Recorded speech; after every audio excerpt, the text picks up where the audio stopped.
கை கொண்டாடி அம்மா உனக்கு ஒரு பொண்ணு இருக்கா?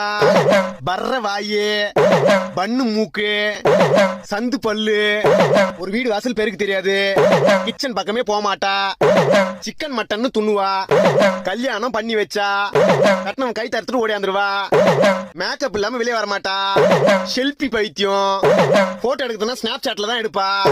சொல்லுமா தாயி, உண்மையா பொய்யா? உண்மைனா உண்மை, பொய்னா பொய். உண்மைதான் சாமி. அம்மா இந்த டைம்ல உன் பொண்ணு கல்யாணம் பண்ணி வைக்காதம்மா, கட்டுறவன் உயிருக்கே ஆபத்து. கல்யாணம் ஆகி 5வது நாள் ஆத்துக்கார மண்டியை உடைச்சிட்டு 6வது நாள் அம்மா வீட்டு ஓடியாந்துருவா. என்ன சாமி சொல்றீங்க? இதுக்கு என்ன பரிகாரம்? நக்கன குஞ்சு அந்த மூத்திரத்தை எடு சாமி. அந்த தீர்த்தத்தை எடு. ஓ இந்தாங்க சாமி. அம்மா, என்ன சாமி இது? உப்பு தண்ணி உஸ்புரியோக தீர்த்தம். சாமி ஒண்ணு இல்லம்மா, உன் பொண்ண காலங்காத்தால வெறும் தரையில மல்லாக்கா படுக்க வச்சு மேல ஆகாயத்தை காட்டி நாக்க நீட்டி சக்கரையோட சேர்த்து இந்த தீர்த்தத்தை கொடுத்தீங்கன்னா கக்கர வாந்தில எல்லாம் வினையும் வந்துரும்.